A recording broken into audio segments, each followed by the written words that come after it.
નમસ્કાર, મંતવ્ય ન્યૂઝમાં આપનું સ્વાગત છે। મારો અવાજ કાર્યક્રમની સાથે હું મોનિકા। બુલેટિનની શરૂઆત કરીશું મહત્વના સમાચારોથી। કેટલાક જિલ્લામાં કેમિકલ વાળા પાણી છોડવામાં આવતી હોવાની અનેક ઘટના સામે આવી છે। ત્યારે કેટલીક ફેક્ટરીઓમાંથી કેમિકલ્સ વાળા પાણી મોટી કેનાલ અથવા તળાવ અને નદીઓ અને ડ્રેનેજ લાઇનમાં છોડવામાં આવતું હોય છે। જ્યારે આ બાબતે સ્થાનિક લોકો દ્વારા વારંવાર ફરિયાદ પણ કરવામાં આવતી હોય છે, જેમ છતાં તંત્ર જાણે આંખ આડા કાન કરતું હોય તેમ જોવા મળ્યું હોય છે। કેમિકલ યુક્ત પાણી છોડી લોકોના આરોગ્યને કેમ નુકસાન પહોંચાડી રહ્યું છે? શું લોકોના આરોગ્યની ચિંતા જવાબદાર અધિકારીઓને નહીં થતી? ત્યારે આ જ મુદ્દે સુરતની જનતા શું કહી રહી છે, આવો સાંભળીએ। શરૂઆત થતાની સાથે જ કેમિકલ માફિયાઓ છે તે સક્રિય થઈ જતા હોય છે અને જે કેમિકલ વેસ્ટેજ હોય છે જે ક્યાંક ને ક્યાંક ખૂબ જ ભયજનક અને લોકોને હાનિ પહોંચે તેવું કેમિકલ હોય છે તે કેમિકલ પાણીમાં છોડતા નજરે પડે છે અને આ કેમિકલ પાણીમાં છોડતાની સાથે જીવસૃષ્ટિને નુકસાન થાય છે અને લોકો માટે પણ ખૂબ જ હાનિકારક છે। આ જ પ્રકારનો મુદ્દો લઈને આજે મંતવ્ય ન્યૂઝ પહોંચ્યું છે સુરતની જનતા પાસે અને સુરતની જનતા પાસેથી જાણીશું કે કઈ કઈ રીતની સુરતની અંદર સમસ્યા છે। આપ જણાવો, ખાસ કરીને જે કેમિકલ માફિયા હોય છે ચોમાસા દરમિયાન કેમિકલ યુક્ત જે પાણી છોડતા હોય છે તેનાથી ખૂબ જ નુકસાન થતું હોય છે। જી બિલકુલ, સુરતમાં ટેક્સટાઇલ ઉદ્યોગ બહુ મોટા પાયે આવેલો છે અને તેમની આજુબાજુના વિસ્તાર એટલે કે અંકલેશ્વરમાં દવાનો ઉદ્યોગ પણ ખૂબ જ મોટા પ્રમાણમાં આવેલો છે। આ તમામ ઇન્ડસ્ટ્રી એટલે કે જીઆઈડીસી વિસ્તારમાં જ્યારે પણ કોઈ પણ કારખાનેદારને દવા બનાવવા માટેનું લાયસન્સ અથવા તો ઇન્ડસ્ટ્રીમાં કાપડનું જે કલરનું કામ બનાવવા માટેનું લાયસન્સ આપતા હોય છે ઇન્ડસ્ટ્રીમાં, ત્યારે તેની માટેનું એક વેસ્ટ ડ્રેનેજ માટેની એક પોતાનું સ્ટોરેજ બનાવવાનું આવતું હોય છે અને તેમાં જ એનું કેમિકલ અમુક માત્રામાં એને સ્ટોર કરવામાં આવે છે અને અમુક વર્ષ બાદ જ તેને ડિસ્ટ્રોય કરવામાં આવતું છે। પરંતુ આ વસ્તુનો ખર્ચ બહુ વધારે પડતો લાગતો હોય તેને કારણે મોટા મોટા ઉદ્યોગપતિઓ કે કારખાનેદારો અને આ દવાના જે મોટા જે સપ્લાયરો છે તે લોકો પોતાનું કેમિકલ ટેન્કર મારફતે સુરત અને આજુબાજુના ગામડાઓના વિસ્તારમાં જે ગટરના ઢાંકણા હોય તે ઢાંકણા રાત્રે ઊંચા કરીને તેની અંદર કેમિકલના ટેન્કરો ઠલવવામાં આવે છે અને આજુબાજુના નદી નાળામાં એનું પાણી પણ ઠલવીને રાતે જતા રહેતા હોય છે। આને કારણે આજુબાજુના જે જીવજંતુઓ છે, મનુષ્ય જાતિ છે, પાણીના બોરવેલ છે, આમાં કેમિકલ ઉતરીને લોકોને માથાના વાળ કરવાના સમસ્યાઓ, ધાધર, કરજવા અને ચામડીની ઇફેક્ટ બહુ વધારે પડતી સુરતની આજુબાજુના વિસ્તારમાં દર્શાઈ રહી છે અને મોટા વરાછા વિસ્તારમાં તો પાણીને તાપી નદીના પાણીથી નાહવાથી લોકોના વાળ પણ ખરે તેવા સમૂહ એક પ્રશ્ન ઉપજાયો છે અને ખરેખર આ વસ્તુ ઉપર જીપીસીબી અને સરકારે પણ ખરેખર નોંધ લેવી જોઈએ અને આવા ભૂમાફિયાઓ જેને કારણે જમીનનું આપણું ખરેખર અસ્તવ્યસ્ત અને જીવન આખું ખોરવાઈ રહ્યું છે, આને ખરેખર આપણે સજા આપવી જોઈએ। ચોક્કસ, આપ જણાવો, ખાસ કરીને જે પ્રકારે કેમિકલ માફિયા હોય છે કેમિકલ છોડીને જતા રહે છે।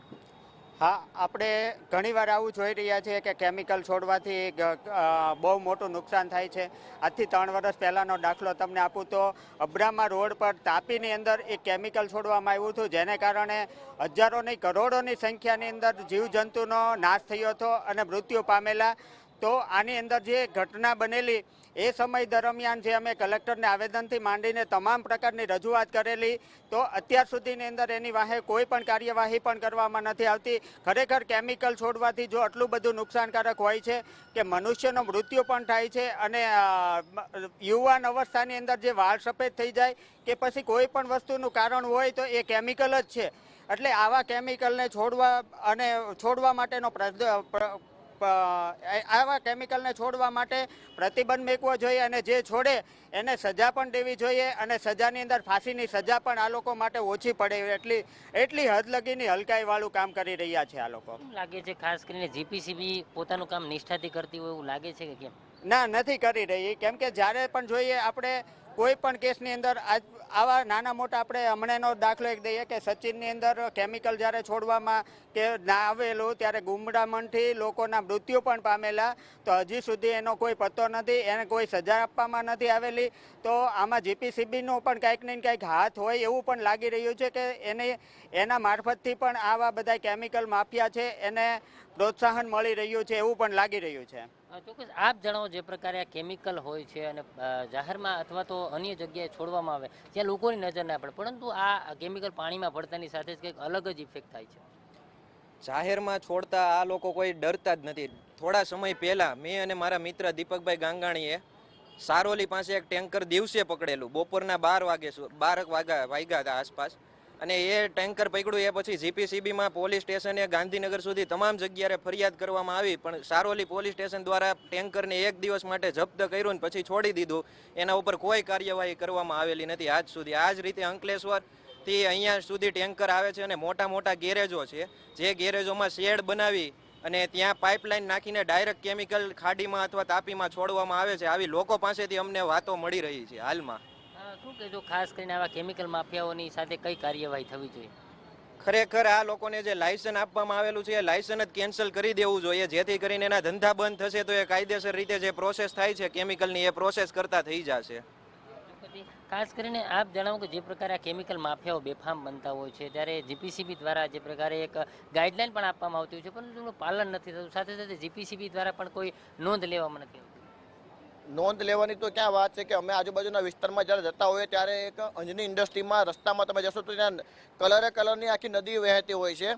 એક દિવસ જાય તો લીલા કલરની હોય તો બીજા દિવસે ગુલાબી કલરની હોય છે અને આની ઉપર અમે જીપીસીબીમાં ઘણીવાર વિડીયો ઉતારીને પણ મોકલેલા છે અને તેમની ઉપરને ફોલોઅપ લઈએ તો એ લોકો ફોન ઉચકતા પણ બંધ થઈ જતા હોય છે અને બહુ પ્રેશર આપીએ તો એ લોકો ત્યાં જઈને સ્થળ ઉપર જાય અને કે બીજી જગ્યાનો વિડીયો મોકલી અને આપણને કહી દે કે ભાઈ આ ખરેખર જગ્યાએ પાણી છે જ નહીં. આપણને એવું ભલામણ કરતા હોય છે કે તમે ખોટા છો, પણ ખરેખર જીપીસીબીને પણ પોતાની આંખ આગળ લગભગ કલરવાળા ચશ્મા પહેર્યા હોવાને કારણે કદાચ પાણી એને ચોખ્ખું દેખાતું હોય છે. અમે ચશ્મા નથી પહેર્યા એટલા માટે એ પાણી અમને કલરવાળું દેખાતું હોય છે અને આજુબાજુના લોકો પણ ત્યાંના ચામડીના અને અલગ અલગ રોગના પીડાતા હોય છે અને આને કારણે અમને ફરિયાદ કરતા હોય છે અને આ વસ્તુ ખરેખર ગુજરાત સરકારને અને મીડિયા તંત્રએ ખરેખર લોકો સુધી પહોંચાડી છે તે બદલ ખૂબ ખૂબ આભાર. સરકારે આની ઉપર કડકમાં કડક જીપીસીબી ઉપર પગલાં ભરે તો જ આ કેમિકલ માફિયાઓ બધા બંધ થશે અને લોકોને એક શરીર પર જે રોગ થાય છે તે બંધ થશે.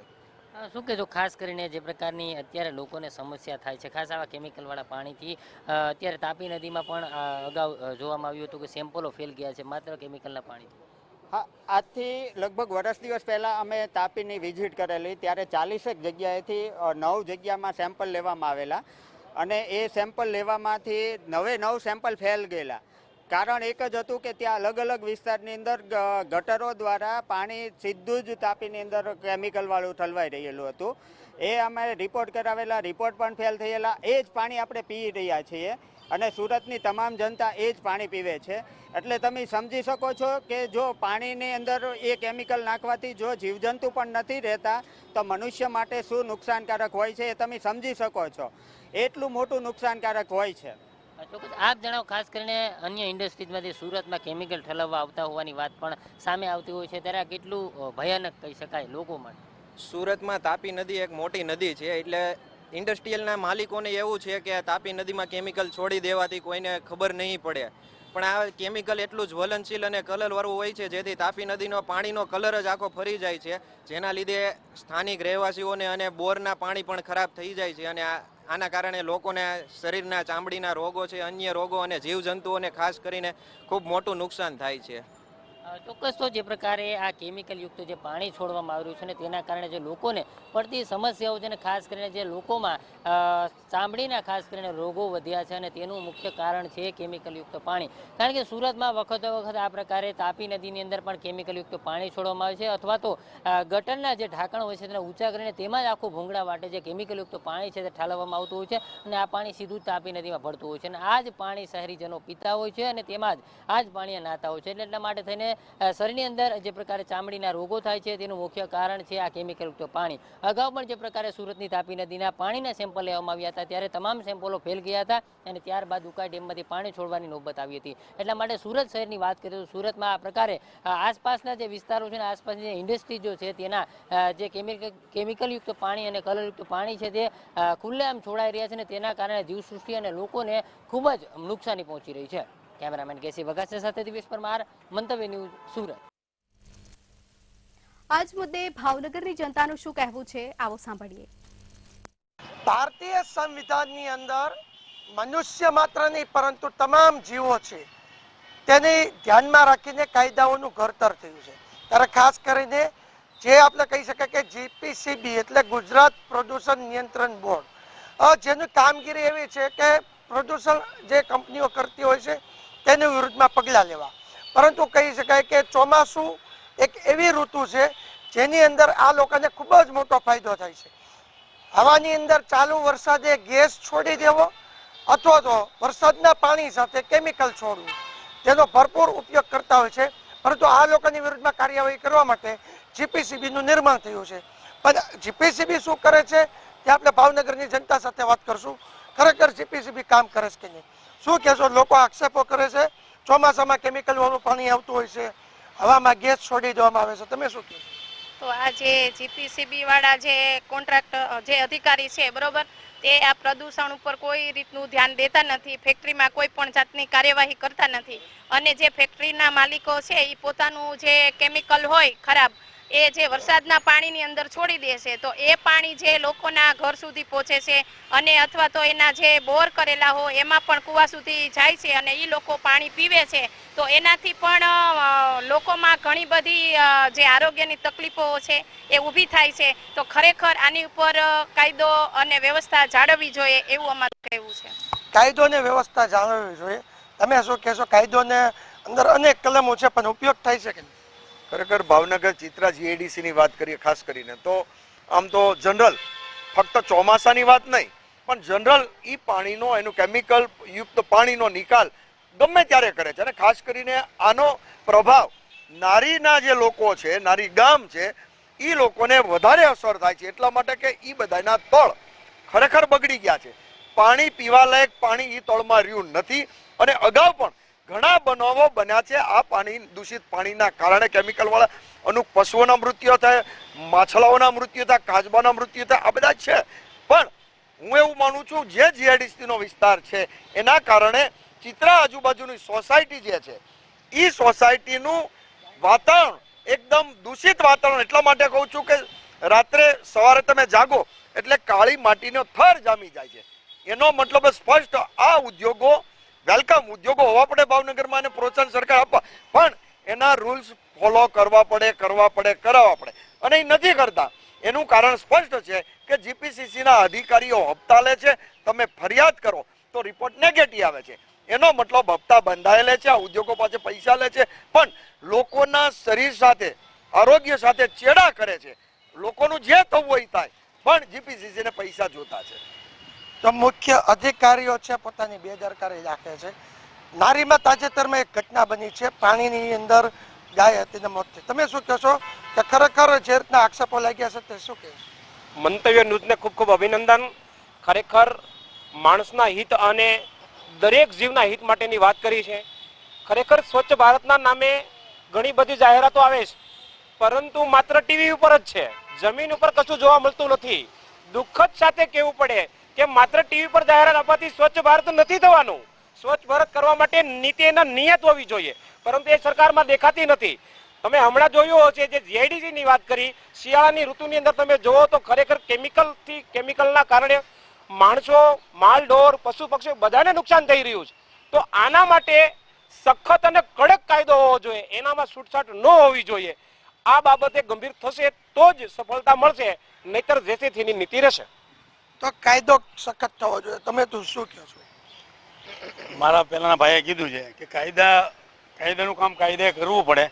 કે જે પોલ્યુશનની વાત કરી, જીપીસીની જે વાત કરી, બોર્ડની, એ ભાવનગરમાં જે ચિત્રની વાત કરી, જીઆઈડીસીની વાત કરી, એમ ઘણા એવા વિસ્તારો છે કે ત્યાં એમને એનું પાણી છોડવામાં આવે છે, એની કોઈ દેખરેખ રાખવામાં આવતી નથી અને એને કારણે જે લોકોના સ્વાસ્થ્ય ઉપર ખૂબ જ મોટી અસર થાય છે. અને જો ભવિષ્યમાં પણ જો આ સરકાર ધ્યાન નહીં આપે, એટલે અત્યારે તમે કીધું કે ચોમાસાનો માહોલ છે, એમાં ગેસ છોડી દે છે કે બીજું પાણી છોડી દે છે, દૂષિત પાણી છોડી દે છે, એની અમે કડક પગલાં લેતી નથી. જો આપ આની સામે કડક પગલાં નહીં લે તો હજી આ દૂષણ વધતી જવું છે. એટલે મારી સરકારને નમ્ર વિનંતી કે આવા જે જીઆઈડીસીમાં કારખાના ઉપર, કારખાના માલિકો ઉપર જે આવા જે પ્રદૂષણ ફેલાવતા હોય એવી વ્યક્તિ ઉપર કડકમાં કડક પગલાં લેવા જોઈએ, કાયદાના રૂએ અને પગલાં લેવા જોઈએ એવી મારી વિનંતી છે. કાયદાના પગલાં લેવા જોઈએ. તમે શું કહો છો? પગલાં તો લેવાતા હોય છે કે નથી લેવાતા હોય? પણ આ સરકારમાં કાયદા તો છે જ તે, પણ એ અમલ નાના માણસો માટે છે, મોટા માણસો માટે કોઈ નિયમ નથી. પૈસા આપીથી બધું છૂટી જવાય છે, બરોબર. કાયદા છે પણ આ સરકારમાં નિયમમાં એવું છે કે જો તમે આર્થિક સદ્ધર હો તો તમે છૂટી જાઓ, તમને કોઈ કાયદો લાગુ નથી પડતો. ગરીબ માણસો માટે કાયદા છે.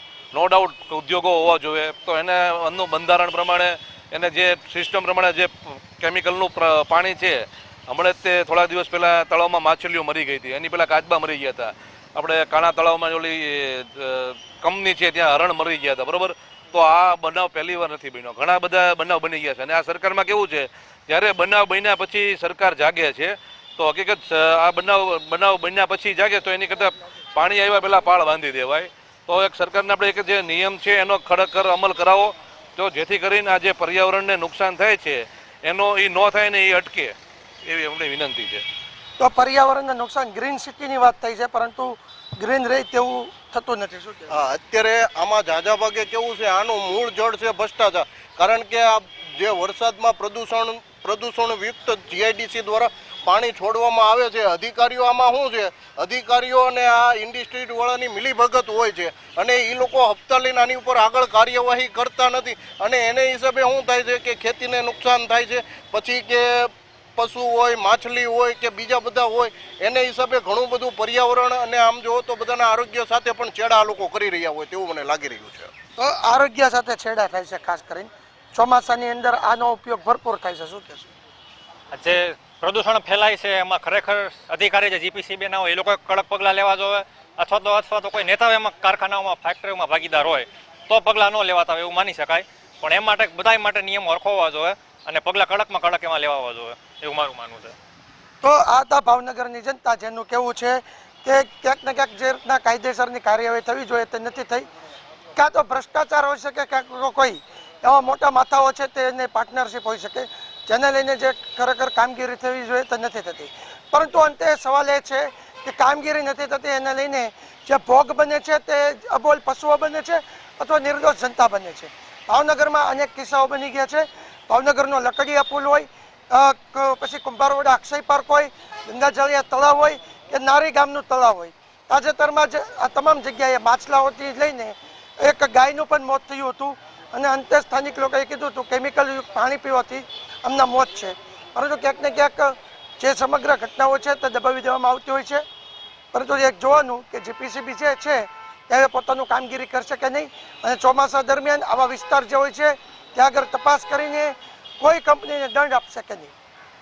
હિરેન ચૌહાણ, મંતવ્ય ન્યૂઝ, ભાવનગર. તો આજ મુદ્દે વડોદરાની જનતાનું શું કહેવું છે, આવો સાંભળીએ.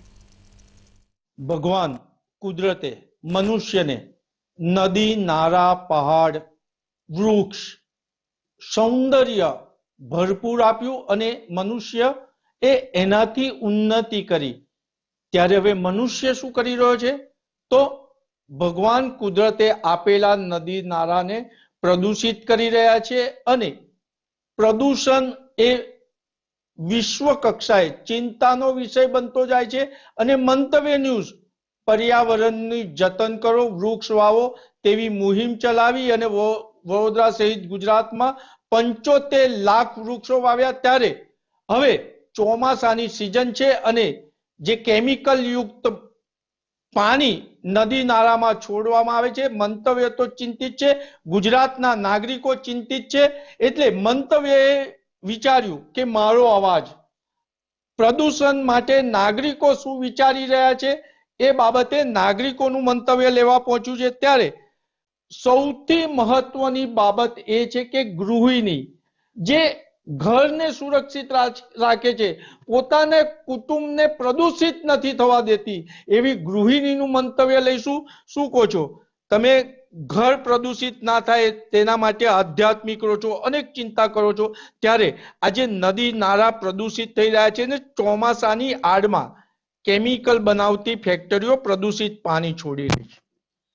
આ જે કૃત્ય છે એ ખરેખર ખરાબ છે. કારણ કે આપણે આ જે પાણી જ્યારે નદી નાળામાં છોડાય છે તો એ નદી નાળાનું જ પાણી એ ખેતરોમાં જશે અને એ ખેતરોમાં આપણે જે શાકભાજી અન્ન વવાય છે અને એ જ આપણે ખોરાકમાં લેવાના છે. હવે આવું જો પ્રદૂષિત ખોરાક લઈએ છે તો આપણને ઘણી બધી બીમારીઓ થાય છે.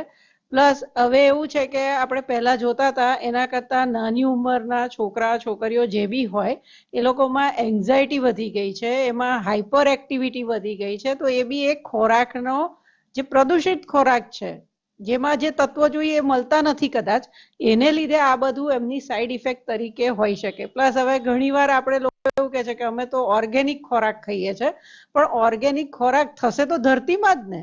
હવે એની અંદર ઓર્ગેનિક એટલે શું? ફર્ટિલાઇઝર નથી નાખતા, પણ જે આપણી માટી છે એ માટી તો એની જ છે, પાણી એ જે પ્રદૂષિત છે, તો એ ઓર્ગેનિક ખોરાક બી તમને શું લાભ કરવાનો છે? એટલે આ પ્રદૂષણ ખરેખર અટકાવવું જ જોઈએ. કારણ કે એ આપણા સમાજને, આપણી આવનારી પેઢીઓને પણ એ હવે ધીરે ધીરે એને બી પ્રદૂષિત કરી રહ્યો છે એવું કહી શકાય આપણાથી. ખૂબ સુંદર વાત કરી છે તમે કે પેઢી પણ પ્રદૂષિત થઈ રહી છે. સરકારે પ્રદૂષણ રોકવા ગુજરાત પોલ્યુશન કંટ્રોલ બોર્ડની રચના કરી છે. તમે ગુજરાત પોલ્યુશન કંટ્રોલ બોર્ડને શું કહેશો? પોલ્યુશન બોર્ડને તો એટલું જ કહેવાનું કે જો એ લોકોએ આવી રીતે એક બોર્ડની રચના કરી છે તો એ બોર્ડ એમની જે કામ કરવાની પદ્ધતિ છે એ થોડી કદાચ ચેન્જ કરે. એમાં જે અધિકારીઓ નિમ્યા હોય એ લોકોને સ્ટ્રિક્ટ કરે કે ભાઈ જે આ કંપનીઓ આવું બધું કરે છે તો એના માટે કંઈ રોકવા માટે પ્રયાસ કરવા જોઈએ કે ભાઈ સ્ટ્રિક્ટ થાવ કે ભાઈ તમે આ નહીં કરી શકો, નહીંતર અમે તમારી સામે આ પગલાં લઈશું. તો એ જો બોર્ડ નિમ્યું છે તો બોર્ડે એમને જે ફરજો આપી છે એ એમણે પૂરી પાડવી જોઈએ.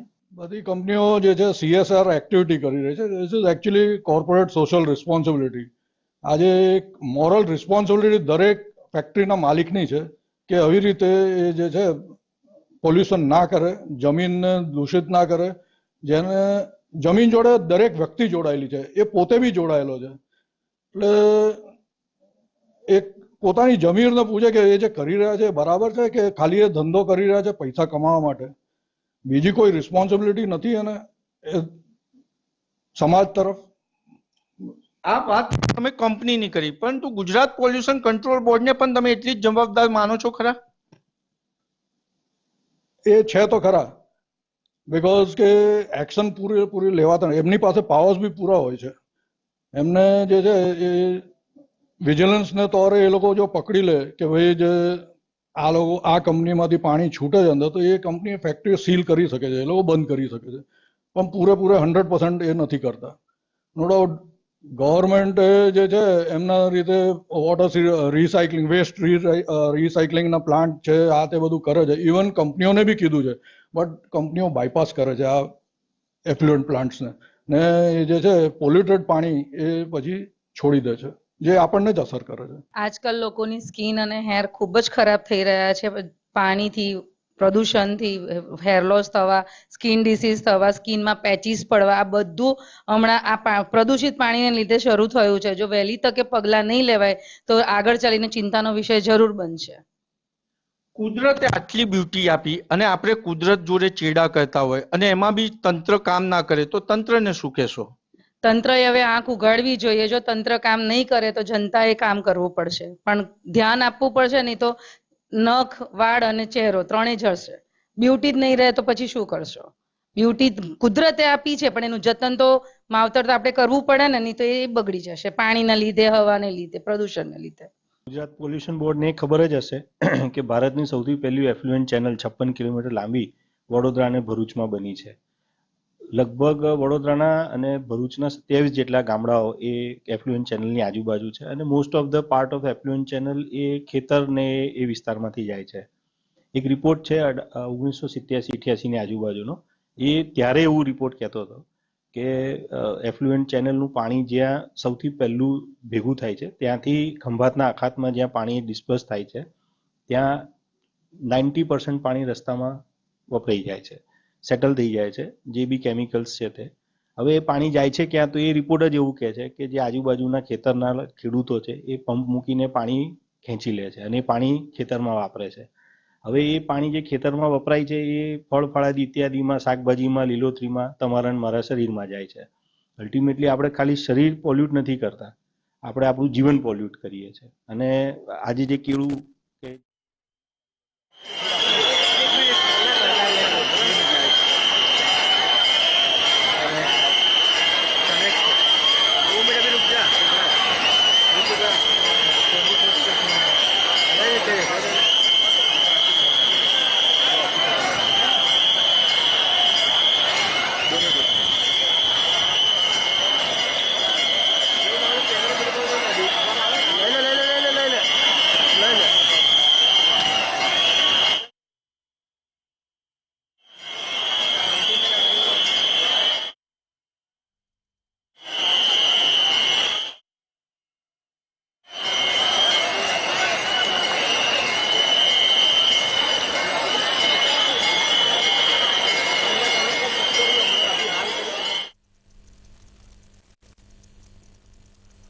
સંવાદદાતા રવિ ભાવસાર ફોન લાઈન પર જોડાઈ ગયા છે. રવિ, અત્યારે શું માહોલ છે ત્યાં? જગન્નાથજીની 147મી રથયાત્રા જે અત્યારે હાલ સંપૂર્ણ રીતે શાંતિમય માહોલમાં પૂર્ણ છે તે પૂર્ણ થઈ ગયા છે. ત્રણ ભગવાન છે તે ભગવાન જગન્નાથજી, સુભદ્રાજી અને બલભદ્રજીના જે રથ છે તે રથ હાલ નિજ મંદિર ખાતે પહોંચી ગયા છે. અને જો વાત કરવામાં આવે તો વિધિવત રીતે ત્રણેય ભગવાનની જે આરતી છે તે આરતી મહંત દ્વારા જે અત્યારે હાલ ઉતારવામાં છે તે ઉતારવામાં આવી રહી છે. અને સાથે જ જે વિધિ છે તે વિધિ કરવામાં આવી રહી છે. એટલે કહી શકાય કે જે પ્રમાણે ભગવાનજીની જે રથયાત્રા છે તે સમગ્ર નગરમાં નીકળી હતી, ત્યારબાદ એકદમ શાંતિમય અને ભક્તિમય માહોલમાં જે અત્યારે હાલ જે રથયાત્રા છે તે રથયાત્રા પૂર્ણ થઈ ગઈ છે. ત્રણેય ભગવાનની જે ત્રણેય ભગવાન છે તે ત્રણ ભગવાનની આરતી છે તે આરતી અત્યારે હાલ ઉતારી લેવામાં આવી છે. અને ક્યાંક ને ક્યાંક હાલમાં તો જે મંદિરમાં ભક્તિમય માહોલ છે તે માહોલ સર્જાયું છે. જી બિલકુલ, તમામ જાણકારી બદલ આભાર આપનો.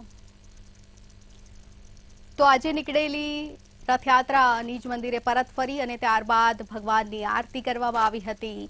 હાલમાં દ્રશ્યોમાં આપણે જોઈ શકીએ છીએ કે માનવ મહેરામણ ઉમટ્યું છે. ભક્તોમાં આ પ્રસંગે અનેરો આનંદ પણ જોવા મળતો હોય છે. આજના દિવસે મેઘરાજા જાણે ભગવાનની વધામણા કરતા હોય તે પ્રકારે અમે છાંટણા પણ જોવા મળ્યા હતા. અને આજે શહેરમાં નીકળેલી ભવ્ય શોભાયાત્રા નિજ મંદિરે પરત ફરી અને અત્યારે સંપૂર્ણ થઈ છે. ત્યારે હવે મંદિરેથી અમે આપને લાઈવ પ્રસારણ બતાવી રહ્યા છીએ, જ્યાં હજી પણ લોકોનું ઘોડાપૂર જે છે તે ઓછું નથી થઈ રહ્યું. હજુ પણ લોકોમાં કહેવાય છે કે હજી પણ એટલો જ ઉત્સાહ જોવા મળી રહ્યો છે. આજે જે ભવ્ય શોભાયાત્રા નીકાળવામાં આવી હતી તેમાં લોકોનું ભારે ઘોડાપૂર ઉમટ્યું હતું અને લોકોએ રંગે ચંગે આ રથયાત્રામાં ઉત્સાહભેર ભાગ લીધો હતો. અનેક નવા કરતબો પણ આપણે જોયા અને આકર્ષણનું કેન્દ્ર કેટલાક ટેબ્યુ પણ બન્યા હતા. આજની આ પરંપરાગત રીતે નીકાળવામાં આવેલી અમદાવાદની રથયાત્રા ગુજરાતની શાન ગણાય છે. તો બુલેટિનમાં અત્યારે બસ આટલું જ. પડે પણની અપડેટ માટે જોતા રહો મંતવ્ય ન્યૂઝ. નમસ્કાર.